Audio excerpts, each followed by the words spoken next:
É o interrogatório dos 8 réus do núcleo crucial, né? O julgamento da trama golpista. O Bolsonaro está entrando nessa reta final também desse julgamento, né? E a tendência, a gente vem falando muito sobre isso com diversos especialistas aqui, juristas da área, a tendência é que a maioria do grupo seja condenada, ou todos, né? Essa é a tendência. Então, o Bolsonaro, a gente já trouxe aqui várias vezes, vários trechos, vários recortes das falas do Bolsonaro. Ele estava num tom muito mais ameno ali no Supremo Tribunal Federal. Até vamos contar uma historinha já aqui de quem ele conversou. Bastidor, né? Um bastidor, o treinamento, né? Que ele fez, né? Ele estava conversando antes de ir lá no depoimento, frente a frente com o Alexandre de Moraes. Mas vamos chamar a Carolina Brígido para a história? Vamos, ela sabe de tudo. Carol, boa noite para você. Boa noite, Gabi. Boa noite, meninos. Boa noite a todos que estão nos acompanhando hoje. Esse negócio de ela sabe de tudo é sempre perigoso, né?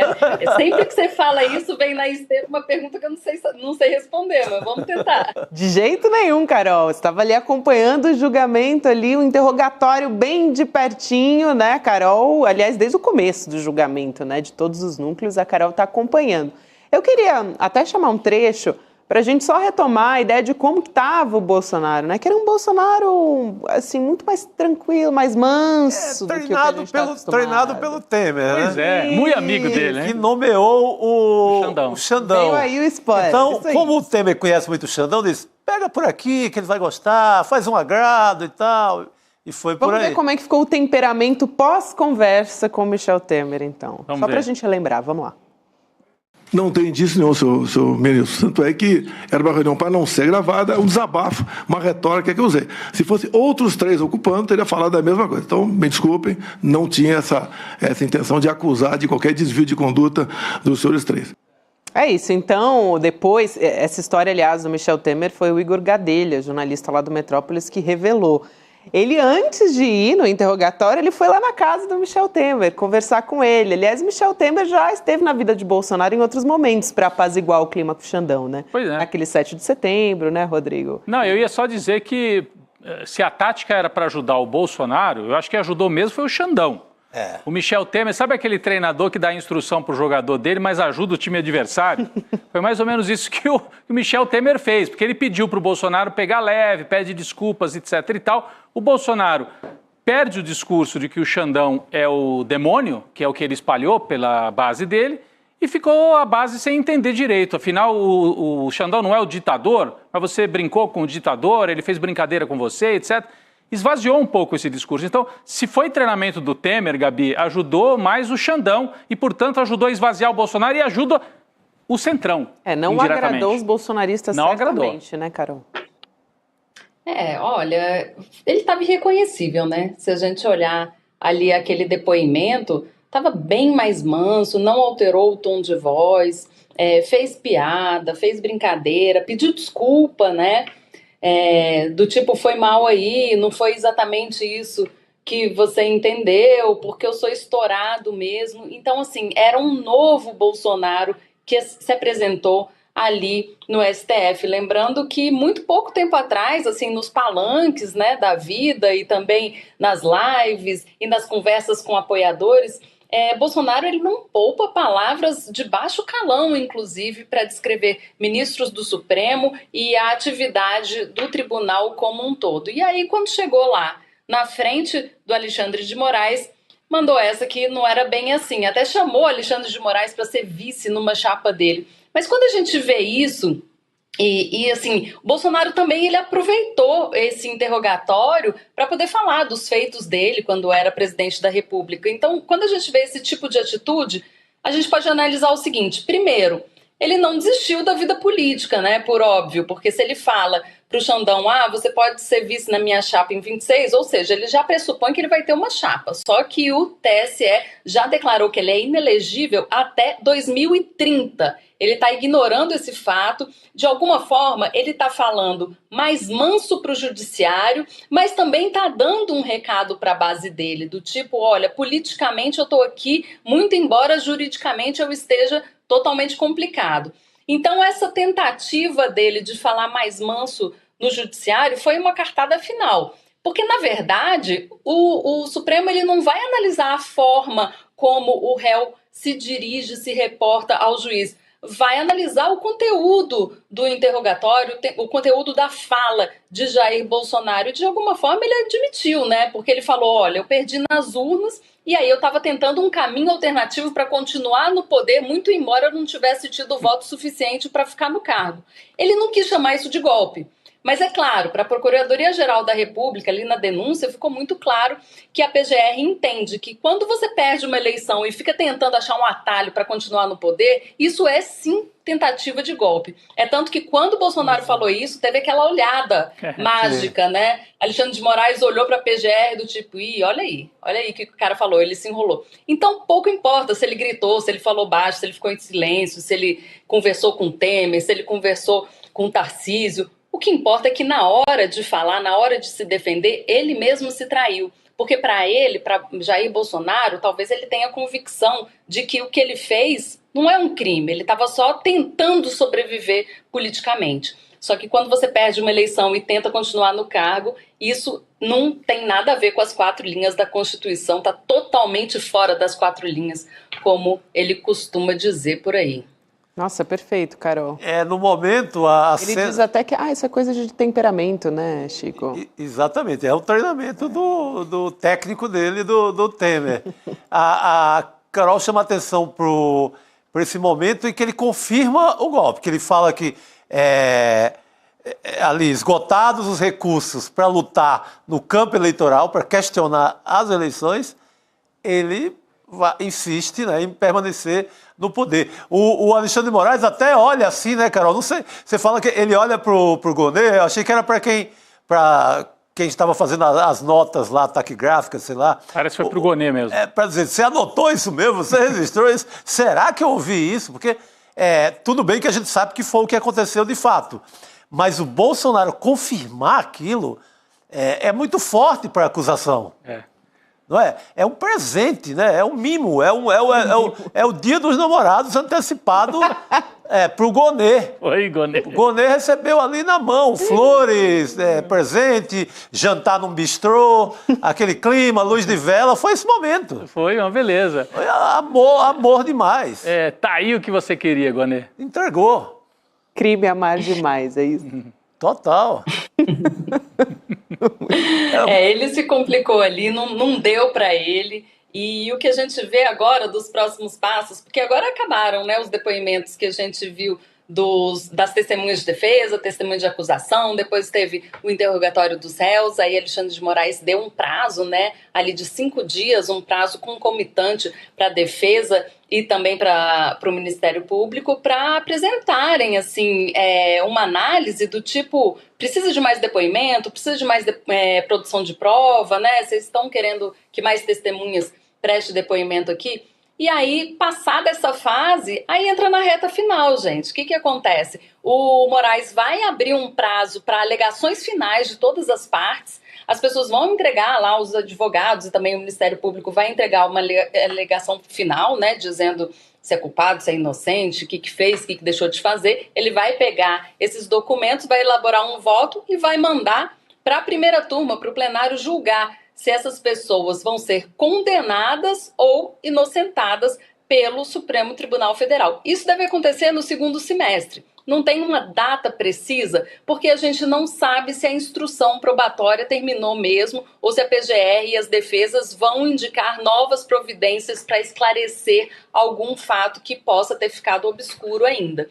E aí as chances de Bolsonaro são muito pequenas diante dessa confissão dele, né? Diante de Alexandre de Moraes, ali no plenário da primeira turma. A expectativa no STF é que haja mesmo condenação e isso deve ser ali logo no início do 1º semestre, se não tiver mais instrução probatória para essa ação penal. Instrução probatória, quem deu uma pista de que pode pedir alguma coisa é a defesa do Braga Neto, a história do vinho, né? De que é fácil provar essa história. Foi na garagem que ele te entregou, supostamente entregou a caixa de vinho com dinheiro dentro e tal. Será que tem nas câmeras da garagem do Palácio da Alvorada, etc. Então, pode-se pedir, por exemplo, um caso, né? Pode-se pedir um requerimento. Pedir como é que chama isso? Uma diligência para buscar às câmeras do Palácio para ver se houve entrega, tem algum registro do Braga Neto carregando uma caixa de vinho, entregando para o ajudante de ordens ou não. Isso é um exemplo. Pode ser que alguns peçam outras coisas. O Bolsonaro pode pedir alguma coisa para ainda ganhar tempo, não sei. Mas é o prazo que o Alexandre de Moraes deu 5 dias. Então, nos próximos dias, a gente vai saber se alguma defesa pediu, né? Vai estar público ali. Até o Braga Neto, quando ele falou a respeito da caixa de vinho, ele falou, e eu falei para o tesoureiro do PL, né? Enfim... envolveu mais gente na história. Ele cita testemunhas, né? Exato. Então pode ser que eles tentem ainda ganhar um tempo e tal e pedir novas diligências, corre um prazo a mais. Mas de qualquer maneira, depois disso tudo, tem julho, acho que para, né, Carol? Tem o recesso de julho, né? E daí agosto são esses 15 dias aqui, 15 dias acolá e lá para setembro está pronto para votar, né? O Alexandre de Moraes está com pressa. Sim, a gente tem visto uma instrução probatória num tempo recorde para os padrões do Supremo Tribunal Federal. Eu cubro o STF desde 2001, nunca vi uma ação penal correr tão rápido ali dentro. A gente vê que existe mesmo uma vontade de todos de julgar logo esse processo. Existe essa preocupação por conta das eleições do ano que vem. Alexandre de Moraes já disse que não vai ser vice em chapa nenhuma. Então, assim, mas Bolsonaro insiste, né? Insiste. E mesmo assim, independente de condenação ou não, ele já está inelegível. Assim, politicamente, ele não está morto, ele tem ali uma base aliada dele que continua do lado dele. Vamos ver se depois da condenação esses eleitores permanecem, né, no bolsonarismo, se esses votos têm uma transferência automática mesmo ou não. Mas o que importa é isso, essa ação penal já está na reta final. Outra providência que pode ser tomada também, por exemplo, em caso de depoimentos contraditórios de réus, pode ser pedida a cariação. Coloca os dois réus na mesma sala e fala, e aí, o que você falou? O que você acha que é? Então vamos chegar a um consenso, quem está mentindo, quem está falando a verdade. Isso é possível entre réus. Alexandre de Moraes explicou ali durante o julgamento que isso não pode acontecer entre um réu e uma testemunha, por exemplo. Mas se os dois são réus, eles podem ser colocados cara a cara para que o juiz tenha uma convicção melhor de quem está mentindo e de quem está falando a verdade sobre determinado fato. Porque teria a cena fatal da reunião dos comandantes das Forças Armadas. Não é? Teria que refazer aquele filme ali, colocar todo mundo Só que o Freire Gomes e o Batista Júnior são testemunhas. E o Almirante Garnier exatamente, a separação é essa. Então foi isso que o Alexandre de Moraes explicou ontem, falou, porque teve algum momento que o Paulo Sérgio, o general, falou, podemos fazer até uma cariação sobre isso. Aí o Alexandre, olha, vai ser difícil. Mas aí teria o tenente-coronel Cid. Ah, sim, o Cid com... Que é da mesma categoria aí de réu, né? Embora seja delator, né, mas é a mesma categoria. Cid Garnier, por exemplo, pode ter como é que chama? A cariação. Ou Mauro Cid, Carol, você me corrige, mas Mauro Cid e Paulo Sérgio também, por exemplo, que são os dois réus, né? Sim. Sim. Inclusive sabe por que não pode colocar um réu e uma testemunha? Porque o réu ele não tem a obrigação de falar a verdade no interrogatório. Sim. E a testemunha, ela afirma, ela promete dizer a verdade, né? Pela legislação penal. Então não dá para você colocar em pé de igualdade duas pessoas que têm tratamento diferente no meio de uma investigação criminal. É isso. Muito bem, eu queria trazer uma outra pauta aqui também, gente, sobre o julgamento das redes sociais. A gente falou sobre isso, agora a gente tem uma atualização, né, dos ministros formando maioria para as plataformas serem responsabilizadas por esse conteúdo postado pelos usuários. Só que aí a questão, e acho que é o que a gente pode discutir aqui, é como que isso vai ser aplicado, como que isso pode ser aplicado. Porque entre os ministros, aliás, entre os 6 ministros que votaram para endurecer essas normas, né, que vão ser aplicadas às redes, não tem consenso de como isso vai ser feito, que tipo de postagem vai ser removida, enfim. É bastante importante que isso seja definido, até porque isso precisa acontecer antes do período eleitoral, né, do ano que vem. Isso eu acho que é a maior preocupação. Mas, Carol, como é que fica agora essa questão, né? A gente teve a formação da maioria. O que você espera aí do Supremo Tribunal Federal nesse sentido?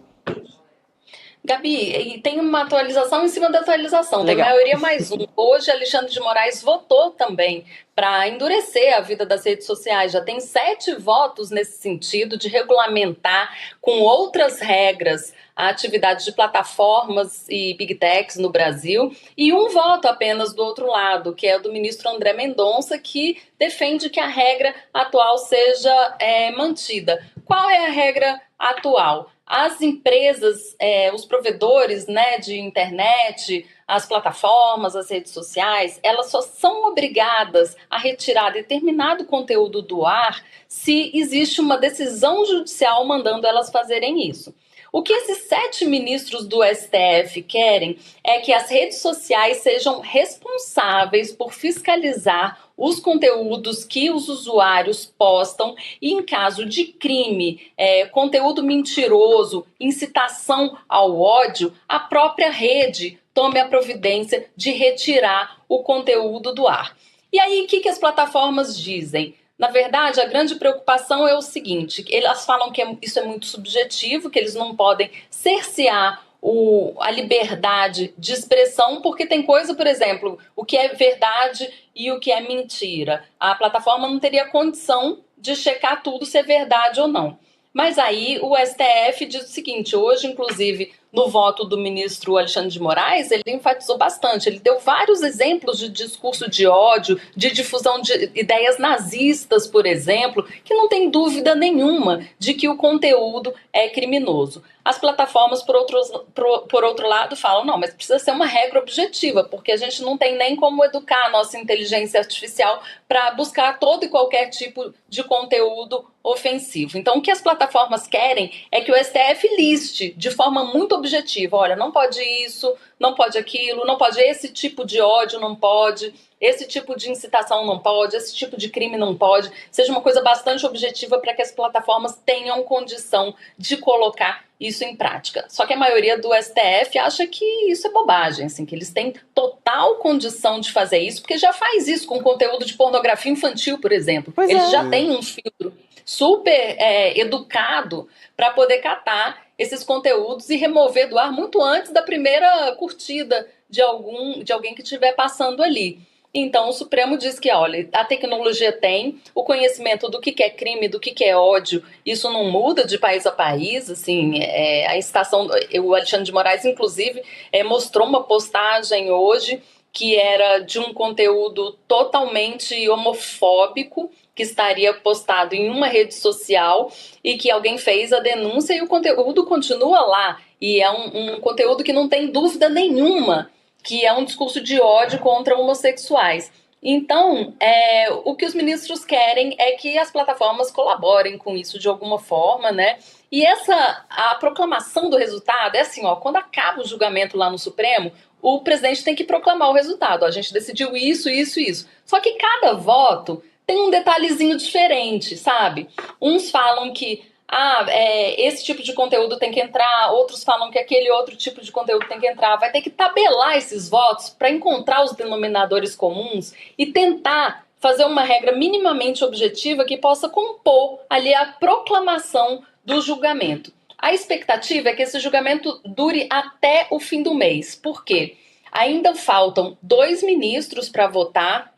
3 ministros, estou ruim de conta. Votaram 8, faltam mais 3. E na semana que vem não tem sessão no STF, porque tem feriado.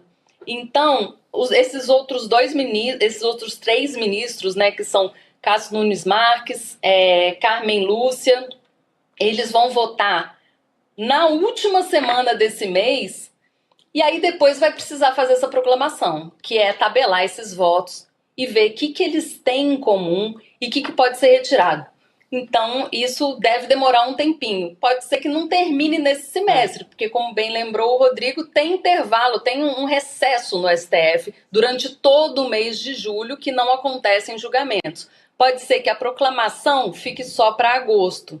E aí fica esse tempo, esse intervalo, né, que os ministros possam se unir e combinar alguma coisa, tentar costurar uma saída. O presidente do STF, Luiz Roberto Barroso, está bastante empenhado em tentar costurar essa situação. Só recapitulando, os votos que faltam são Carmen Lúcia, Cássio Nunes Marques e Edson Fachin. Minha memória me ajudou agora. Ô, Carol, isso que você trouxe eu acho muito didático, né? Porque eles dão um jeito de identificar, se a gente falar de copyright, por exemplo. Se você publica uma música lá, ou enfim, se você coloca um conteúdo de um canal que não é permitido, porque é protegido por lei, eles derrubam na hora. Com muita facilidade, então, né? Tem mecanismo Para fácil. defender a propriedade, eles têm mecanismo. Para defender a vida, não. É mais ou menos esse o resumo. Total. Né? Para defender a dignidade e tal, não tem mecanismo. Para defender a propriedade, não tem dúvida nenhuma. Cai rapidinho a live. Se você coloca uma música que tem direito autoral, aí não vai perguntar para ninguém. Não pergunta por quê, tira do ar. Agora, se é a dignidade humana, aí não, aí precisa consultar sei lá quem. Precisa dizer, precisa listar, precisa dizer, nazismo não pode. Nazismo não pode, Automutilação não pode, quer dizer, é uma grande falácia, né? Mas acho importante a gente ficar de olho, né? E também pressionar para que as plataformas assumam suas responsabilidades também, porque quando é do interesse, sempre dá-se um jeito de conseguir derrubar o conteúdo. Bom, Carol, acho que é isso então, né? Obrigada por hoje, querida. A gente vai continuar de olho nesses assuntos e você também. Em breve a gente vai ter novos desdobramentos também no julgamento da trama golpista. E a Carol sempre vai estar com a gente trazendo todas as novidades. Valeu, querida. Valeu, obrigado. Por hoje. Obrigado. Obrigada, queridos. Beijos a todos. Feliz Dia dos Namorados. Feliz Dia dos Namorados.